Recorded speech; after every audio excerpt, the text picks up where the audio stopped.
Let's do one of these. We haven't done this for ages.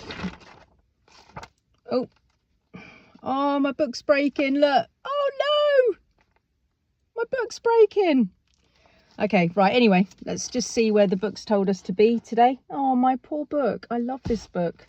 Oh, yes. It's so good. Oh, look, oh no, look. Oh, shit. I'm gonna have to buy a new one. Lanes at junctions, guys. Right, let's just talk about this for a minute. Very important. Lanes at junctions. When you approach a junction, do so in the correct lane for the direction you intend to take. Do not switch lanes to gain an advantage.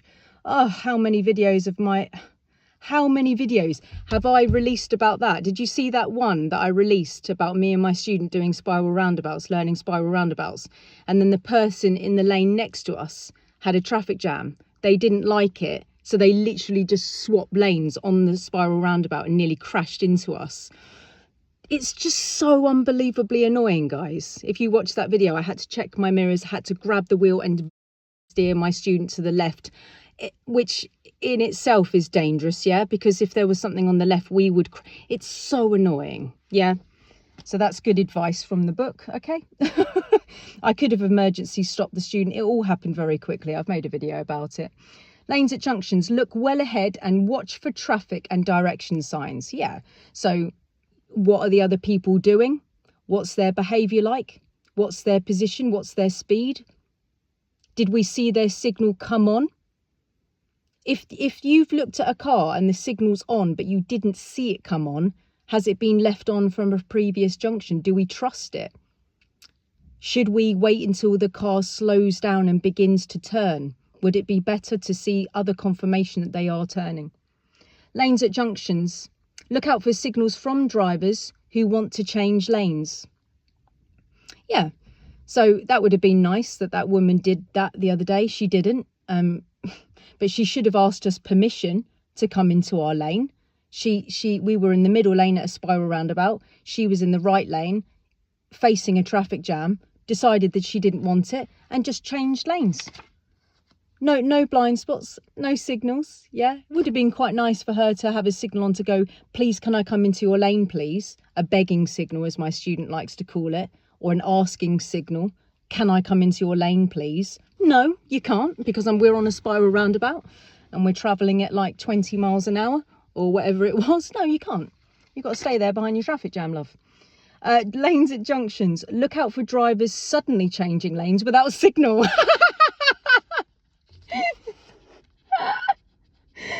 Oh my gosh. Okay, we've covered that, I think.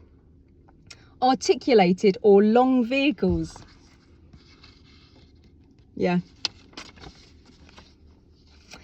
Stay clear of large vehicles at junctions. Yeah, so I've done an interview with an HGV driver, a heavy goods vehicle, and he says, we did a hugely long interview, which is on my YouTube channel if you can be bothered to commit to that. But one of the things that he was saying is if there is an articulated lorry or a heavy goods vehicle on a roundabout, just stay way back, yeah, because you do not want to be in their blind spots, especially their left blind spot, he says, because they just can't see you. Hold back. They may have very unusual positions to be able to make their turns because of how big they are. Just stay away from them. So it says articulated or long vehicles, and you've got that beautiful picture there. Look at him, just like his position is like almost kind of over 2 lanes there. Stay clear of large vehicles at junctions. They need much more room than smaller vehicles and may be in a position that seems incorrect to you. Yeah. So if they're turning left, they may swan neck to the right before turning left, so that you may see the truck signalling left, and then they move very much to the right, and then they turn left. So if you didn't know that and you thought, oh, he's incorrectly signalling, I'm going to go on his left. Very dangerous, yeah. The driver often needs to swing out to the right before turning left, and